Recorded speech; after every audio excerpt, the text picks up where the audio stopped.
Get ready to be inspired by the great things happening in rural education. The Rural Scoop will bring you new ideas and innovative solutions. We'll dive into education issues and we'll highlight what's working in your rural communities. You will hear from a variety of educators, administrators, professionals, and others who will provide relevant and engaging content in each episode. And now, serving up the scoop, here's your host, Dr. Melissa Sadorf. Some people become rural advocates because they grew up rural, but others become rural advocates because they work close enough with rural schools to understand what's at stake and what makes these communities so powerful. Today, I'm joined by Alex Reeder, a founder who has spent years in rural districts listening to leaders, watching classrooms, and learning what it takes to bring new opportunities to students when staffing is thin and budgets are tight and relationships are really everything. Alex leads STIX, but this episode isn't just a product pitch. It's a conversation about what he has learned from rural educators, which is what rural schools need from partners. How does STEM and career exploration really fit in the way that makes it possible to schedule those different activities, and why family engagement matters when you're trying to build student belief and community trust. So if you've ever taught at an elementary school in a rural community, or you want to learn more about how to do it better, this is the episode for you. So let's get into it. Alex, thanks for joining me. Yeah, I've been super excited for this conversation. So thank you, Dr. Sadorf, for having me. I'm excited. Yep, absolutely. I really want to start with your beginning. Tell us your story. What pulled you into education work, and what convinced you that rural communities needed a different kind of support than what the sector usually offers?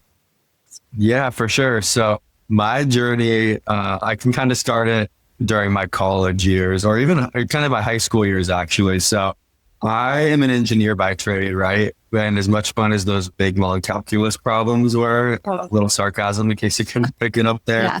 I like the hands-on stuff, right? I like the hands-on, open-ended design challenges that the professors would task us with every once in a while. That was the stuff that was obviously a lot more fun to me. And that was the stuff that was also helped me learn better too, right? And I think a lot of kids are that way as well. So when it was time to graduate, I wanted to bring those fun parts of engineering school, right, to kids, in a teacher-friendly, hands-on way.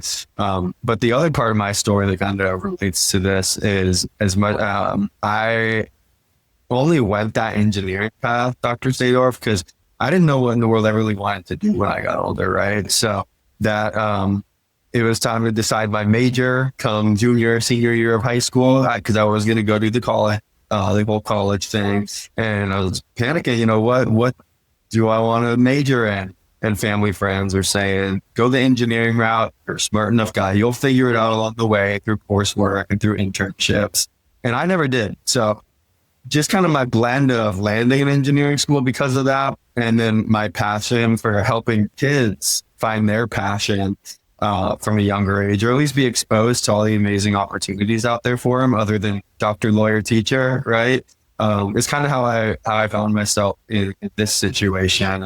And education, the industry is a little bit of a family, or a lot actually, a family affair for me. So mom, sisters, teachers, dad works more on the business side of things, and he's done different things, but one of his favorite parts of his career was when he was working on K-12. So when I was actually at the time living in his house and sleeping in my old childhood bedroom, bootstrapping sticks, right? He, one of the, school leaders he kept in contact with from back when he worked in K-12, still working, happened to be in one of the tribal schools here in Arizona. And he's like, hey, I'm sure they would be open. I'd love to talk with you. I remember them. They're a great organization. And he introduced me to them just for a call. They were so nice to be willing, and we ended up forming a partnership. And it was some of the centered around some of the family engagement stuff that you hinted at earlier. And that's kind of how I landed here in the rural education world. And, we can get into a little bit more, and that was, 4 or 5 years ago now. So what it's looked like since, but then I can share more about, what that partnership looks like if you want. But that's kind of how we got going and how we're here now. So Alex, was there a moment when you were working with that first partner in a rural school that changed how you perceived how locale plays into education and curriculum and offerings for students in their classrooms? Yeah. Of course, some on the resource side of things, right? But so I was there, right? I drove up to one of the districts, kind of near the Four Quarters area of the state, and we were doing one of these family. Our products lend themselves good to these family STEM nights in general. So I don't need to be there, right? But I wanted to be there, and I try to make it right when I can. I was actually at one last night at a community school, another rural school, funny enough. So I try to make it when I can. We've done them with, schools here in the Phoenix area where I live too. And I went up here, I was kind of like, what should I expect? Right. And just the enthusiasm and the excitement around the events. And honestly, even the gratitude, right. I thought that was really cool. So again, that's part of why I'm like, man, I love just this part. I love this community, this part of the industry. So yeah, I did see it. I think part of that does go back to a little bit of some of the lack of resources, lack of funding, right? Which I know you were always working hard on, and I appreciate that and admire that so much about you. And I think it also can play a big advantage for these kids and communities, right? But I did see a little bit about it, and I had such a big appreciation for it. Can you, for our listeners that don't know, can you explain what it is you do in this space of programming for hands-on science experiments? Yeah. So real quick, the STIX MO, like I mentioned, I have a passion for the hands-on stuff. It does break my heart when I go into schools and expensive, fancy STEM equipment is number one, too expensive to afford, regardless of school district or resources. And or even if someone gets their hands on a grant and is able to get a fancy 3D printer or something like that, when I see it sitting on the shelf collecting dust because no one knows how to use it. I don't know if you ever had that experience, Dr. Sadorf, but it bugged me. So, I have a big passion, and, STIX's MO, if you will, is being a very teacher friendly, very affordable, non-intimidating way and fun, of course, way to do hands-on STEM, and we weave all that career exploration into it. So that's kind of what is inside of our kits, these boxes. So when we say things like family STEM night, it's these fun hands-on STEM kits, career exploration activities that they're opening up out of these boxes. And in this case, working on as a family, right? And it's awesome. The parents can get a little bit more competitive than the kids sometimes even. I think that's part of why we've had some success and, STEM, hands-on learning, launching rockets or throwing glider planes around the campus is kind of an appealing way to get people on campus. But that's what we're talking about when we say like a family STEM night. They're coming in and doing an affordable, fun, hands-on project together. And it gives these, school leaders a chance to do some announcements that they might not have the chance, build a little bit of trust, all that good stuff. Yeah. When they got a meeting of the minds and everyone in the same place. So let's dig into that a little bit. What did you see in rural communities that made you say, hey, we've got to build something for families. It can't be just about what's happening in the classroom. Yeah. So I think for the families, that's a good question. So just to clarify, there's a little bit of overlap, right? So, I mean, some of our, it's some of the same projects. It's just sort of the way we format and package and presented it.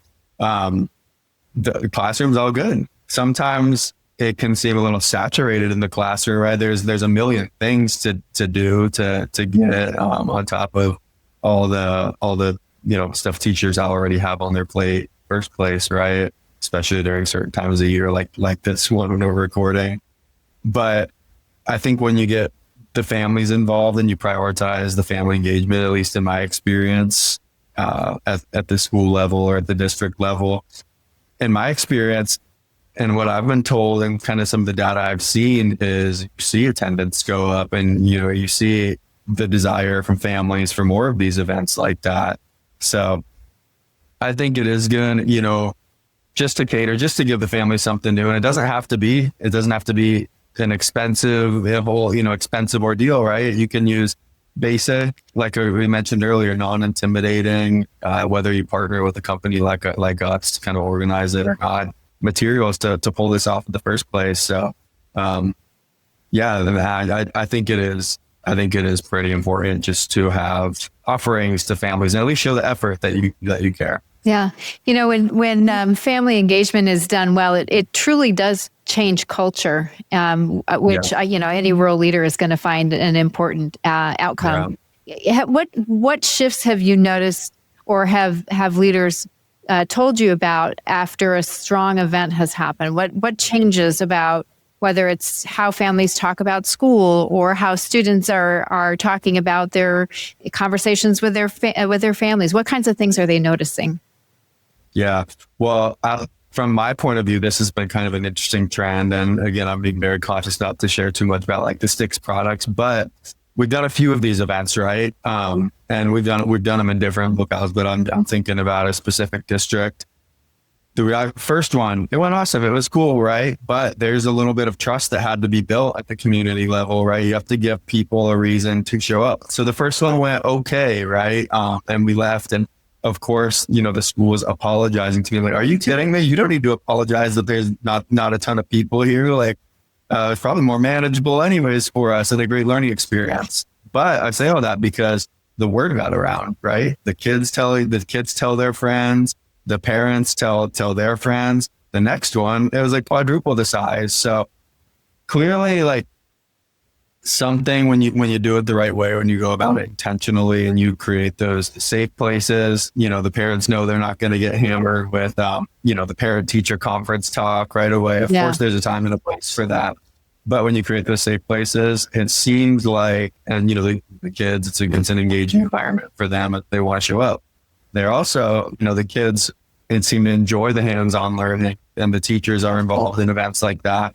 They want to bring some of those experiences to the classrooms as well. So it is cool seeing kind of that trickle-down effect of what starts as an event that, quote unquote, that did not go very well, how that can lead to some amazing things and, increase the scope of how we were able to work and do some cool impact all inside this district. I want to step, I guess, a little bit sideways on a question about leadership, because you've had an opportunity to sit with superintendents and principals and teachers, especially in rural places, and have seen some of those outcomes that you're talking about.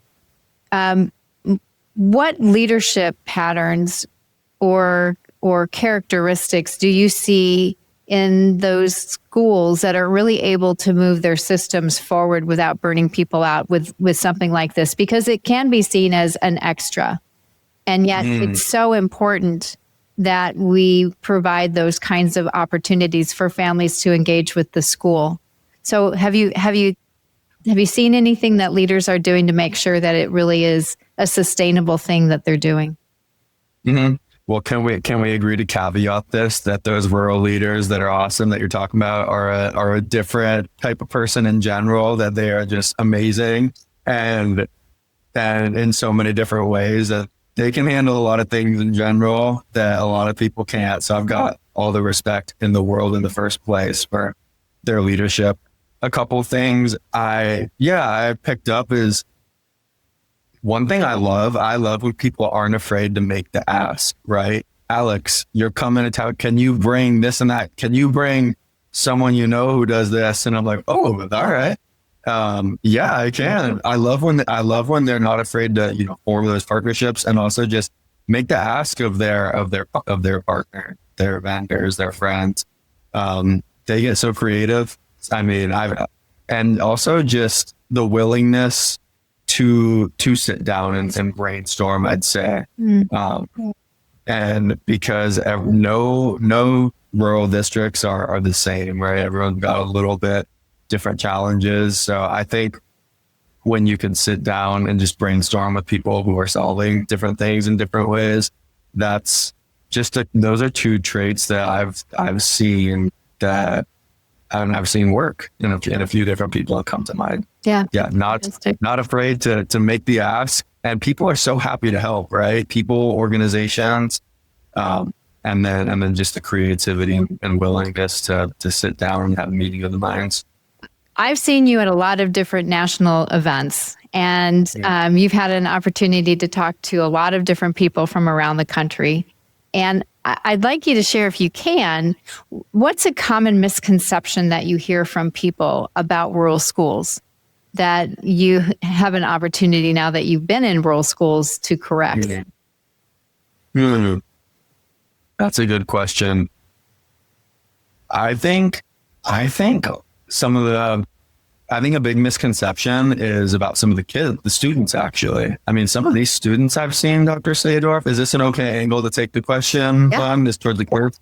Some of the students that we've had a chance to interact with are some of the most impressive kids out there. And I think some of the rural kids have to take the fallout of maybe some of the systems in place that aren't necessarily there to prosper them. But I'll tell you what, like some of the kids are just incredibly resilient. Talk about creative and, willingness to sit down, brainstorm, partner. I've seen some amazing initiative and creativity out of some of the students, that tend to get thrown in this bucket of, a rural education for better or for worse. But I'll tell you what, like there's some of the more impressive students that I've ever interacted with. Yeah. And I would agree that that's a really great place to focus that question on. As a superintendent, I would get phone calls often and get pitched constantly for different products or services. And from your perspective, as an owner of a company that is working, whether it's with rural or non-rural schools and districts, what should leaders insist on before partnering with an outside organization, whether it's curriculum or staffing or STEM programming? I think it goes back to what you're talking about earlier. I think it's how things can be differentiated and how can you show up for my local community, right? So for me, can I give an example of how just because it's what I can refer to? Alex, how does your STEM rocket project relate to my rural district, right? And I had to go in and I kind of wanted to prove to them that they can do all kinds of community ties. Okay, this station is not too far away, and we're talking about New Mexico. They're launching rockets right over there. So and I've seen that just be received in a very appreciated way where you can just make some of the ties, and I'll say, I can even tweak some of the lesson plans or, make a little video. So I think just really going that extra mile, not that it's anything novel here, but going that extra mile and showing how things can tie into rural communities. And like I said earlier, like specific, I think any good educational product, curriculum service these days has to have like a freemium model, if you will, where you're willing to give a lot of things. Like we have all kinds of free instructional videos. We have this cool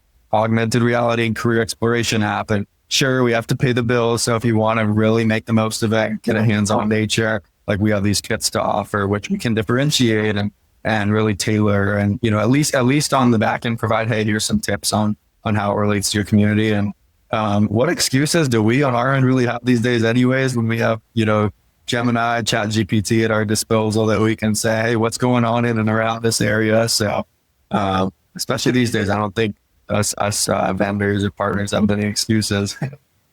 Well, I appreciate that. Can you maybe identify a rural constraint that really should change how vendors behave or how they approach a rural district that they're looking to partner with? You know what? I can't speak a ton of that because some of the rural events that I've been to and people have sat down with have been at your guys' event, and you guys do an amazing job of creating those intentional experiences. So to be honest, I haven't seen a ton of the bad because a lot of the rural events and communities I've been a part of have been, some in your guys' network, and y'all do such a great job of creating those intentional experiences. And there's all kinds of free time at those events too, during the sessions, right? And if we have to stay back, so we get to know each other, like the vendor friends. And I'll tell you what, like everyone I meet at the N Fair, some of the state rural conferences is absolutely amazing, right? So I can't speak a ton to the bad. I've seen some of the horror stories. I just always go back to intentionality and willingness to make that investment. And I think especially for rural schools, showing up, you can make your own definition. In person's awesome, but if not possible, just showing up in just intentional ways. Yeah, love that. So, you talked earlier about students, and I appreciate that you've spent time in classrooms and with kids, which, that's fantastic. Talk a little bit about, Alex, what changes in students when they start seeing themselves as capable problem solvers and future professionals for many of them that hadn't necessarily been thinking in that direction before. Yeah, like we mentioned, the few that come to mind, typically doctor, lawyer, teacher, right? And then whatever mom and dad do. And especially in the underserved case, that can really limit, kids' opportunities, imagination, right? So that is why it's a big passion of mine as we try to, and right now, trades, Dr. Sadorf, like we've got an HVAC kit, we have a plumbing kit coming out soon because, I'm just really trying to at least, again, give those kids those opportunities to explore and learn about this stuff. Because I think we might have talked before, I think one of us was just fresh off having to pay a plumbing bill or something, not cheap. So we have a passion for that. But anyways, I think the parents are the number one. I wish it was me as someone who loves, career exploration, workforce readiness. I wish it was teachers, but parents are the number one influence on, a kid's future career. So in this, family engagement example we were talking about earlier, when you can get mom and or dad involved and at least exposed to some of this STEM opportunities out there, it really does do a wonder for the students' confidence. And like I said, just opening it up, again, for the vast majority of kids outside of those, big handful of careers that come to mind when you think of what do I want to be when I grow up I think it's crucial. And now more than ever, there's so much opportunity out there for these kids. So yeah, that's a big part of our why for sure. And yeah, just the confidence that comes out of that.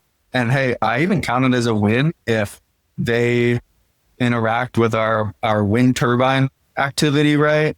And they learn about some of the stuff working, then they say, I don't want to do that, because maybe that saves a lot of money for them down the road in the form of like not having to change their college degree or switching career paths. So I even count that as a win a little bit. Yeah, absolutely. I mean, that tells you that they're really shifting their identity and how they view themselves. I think that's important.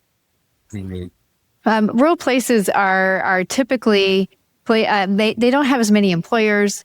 Usually the school is the biggest employer in the area, but they do have strong relationships and community ties. Can you talk a little bit about what partnerships that you've seen work best in connecting students to real world learning, especially in STEM, for those smaller communities that you're working with? Yeah, so I feel like there's just so many cool examples. We're really blessed to live in Arizona, right? There's so many cool examples here in our own state, right? Just because we have some of the mining companies who do some amazing work over in the copper corridor, right? So a lot of stuff comes to mind. And I think part of me goes back to what you were asking about with what tendencies or like traits do you see in leaders who are doing it in amazing ways. And I said that willingness to sit down and partner, make the ask of the resources and partners they have at their table. So I think, just sitting down, getting those groups together, and, everyone's got a direct interest in the community doing well, right? Some of the ones I've seen work well are, I'll use the copper one, for example, right? A lot of the mines over in Eastern Arizona, really invest into these schools. And what I thought was really cool, I learned, is resolution copper, Dr. Sadorf. They don't have like a blanket program where they go in and tell, I think the handful, 4 or 5 or 6 of the districts in Eastern Arizona, here's, a check and here's what to do with it. They actually sit down with each district and they ask them, and they don't say, hey, here, you do what you want with it either. They collaborate with it because the mine, of course, has a direct interest in having the community thrive and a future workforce, great jobs, right? But the school districts, they each have their own needs and goals and initiatives too. So I thought that was a really cool example, and I really respect the copper company for how they did that, and not just pushing an agenda, but inviting, partnership into it. And then, I think, to be honest, this, my answer from our question earlier kind of has a few ties to this, because I think making the ask of people, right, who wouldn't have otherwise thought about, how they could help rural communities, is another big aspect of it too. So just to invite more resources and ideas to the table. School Connect does some great work in this. Are you familiar with them? Yes, I am. They do fantastic work. For our listeners that are outside of Arizona, can you briefly explain what School Connect is and what they do? Mm-hmm. Yeah, I can. And then if you want to add to it, but Tracy, who founded it, she just is all about bringing community and these partnerships, kind of like we're talking about, to the table. And I think one of their biggest models or programs, they do these cafe programs, right? They bring everyone to the table in the form of like a little breakfast, lunch. I think the districts do it differently. And they bring business partners in, they bring parents in, they bring students in, which I think is super important, right? To give their voice. And just to talk about resources, talk about path forward, talk about things we can learn from. And it's just it's a great meeting of the minds, what they do. And again, it's when you have all those people there, I mean, it's just, it's an exponential growth factor of this person knows that person. When you have all the people in the room kind of brainstorming about with right intentions, people who are there for the right reasons, brainstorming how we can help serve this district. It's a pretty powerful room for sure. So I think the cafes for these rural districts, bringing those to your school. Oh my gosh, I think that's an incredible resource. Yeah, absolutely. And for those of you that are in Arizona, you'll be familiar with it, but it's asset mapping for your community on steroids. It's an amazing activity. And I would encourage you, if you live outside of Arizona, to look it up and see what the structure is. It would be easy to take that model and pull it into another state and do some of that same kind of work. Yeah, correct. If I'm wrong, but I think they may have a presence in Texas too. Don't quote me on that, but I think there's a little better out there. Well, we'll find out, because if it's in Texas too, that's fantastic. I'm glad that they're getting some traction outside of our states. Yeah, totally. So, Alex, how do you and your team measure impact? What kinds of evidence are you looking for when you have these events, or when teachers are working with the kids and giving you feedback? What kinds of indicators really matter most to you when you're doing your ask for feedback? Good question. So for us, one of the tricky parts about supplemental STEM, right, which is what STIX is all about, is it is kind of hard to measure a little bit. So regardless with these, because, hands-on in nature, we go on top of a lot of the core curriculums, right? So it can be a little tough to measure. With that being said, in the format that we're talking about, attendance is a good one to measure, right? Both at these events, and then also like the whole idea of these family events is to have it translate to the school day. So both events and how many people are showing up, and also tracking kids and getting kids there who you may be having a hard time with getting show up to school. And also we do tie to a lot of the standards, right? So when our stuff is used in an after school or summer program, how it does tie to some of the state standards, all that good stuff. So that is a couple of the metrics we use, as well as I'm drawing a blank here. I'll come back to it, but attendance and the test scores is a lot of the ones we use. Yeah. So I want to shift gears just a little bit, Alex, and talk about if you were to give a message to policymakers or funders or other vendors in the education marketplace about rural schools, what would that be? What should they know about building rural capacity?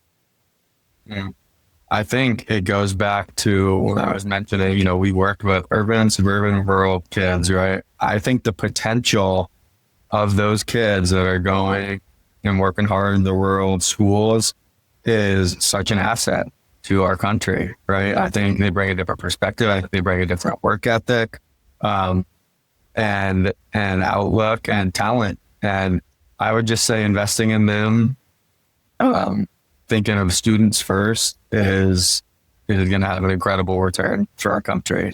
Yeah. I don't disagree with you at all. Where are you going next? What's the next learning edge for you and your company? What are you trying to solve next? Well, I think I hinted at our plumbing kit earlier. That's probably my favorite part of the job. As much as I love talking with you, actually, I'll put talking with you first, but they're probably just building the kits, right? And how we do so is with like the career in mind, and then work backwards and to find out like a fun, hands-on, affordable, teacher-friendly way to introduce this career to kids, right? We're kind of all in on the trades right now.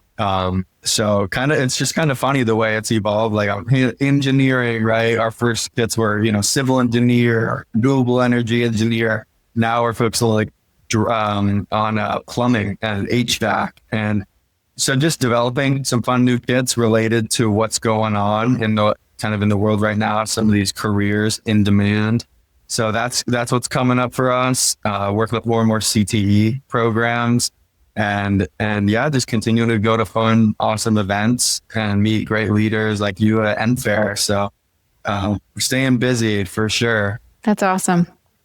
Well, Alex, is there anything that I haven't asked that you want to make sure that the listeners are aware of or know about? Whether it's about the work that you're doing with rural schools or anything regarding family engagement, things that we just haven't gotten into.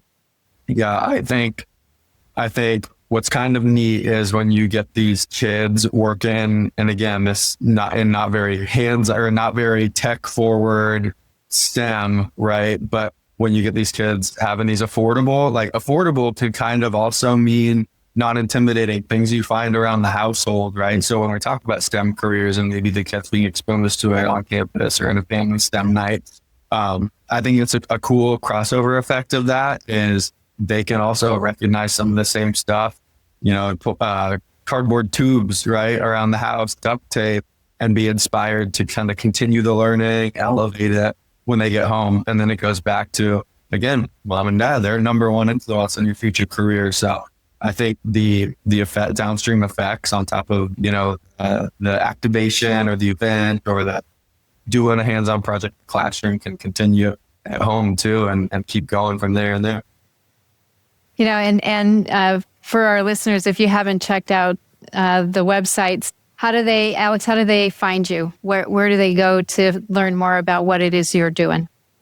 Well, our website is hellostix.com. We, like I mentioned, we're a bootstrapped small business, right? So STIX.com at the time cost like $5,000. And I was like, whoa, oh my gosh. So yeah, our website's HelloStix. You could just type in STIX and we're on STIIX. I think I came to find out maybe it was even at NFair that's also a band, popular band back in the 80s. Didn't know that. So we may compete with them a little bit on Google, as well as a billiard store in California I always see, but that's where you can find us. And there's a little bit of wordsmith in there. I'm a sucker for acronyms. It stands for solving technologies with imagination, innovation, and excitement. So a little bit of method behind my madness. Love it. I did not know that, so I'm glad that you let us know.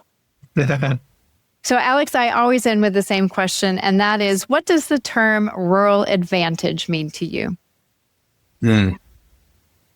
Rural advantage to me means, when you ask me these questions, I go back, I put myself, at these schools and these communities, right? And I'm going back to Miami Unified School District in Eastern Arizona right now. And the kids that were actually at this School Connect Cafe led the event.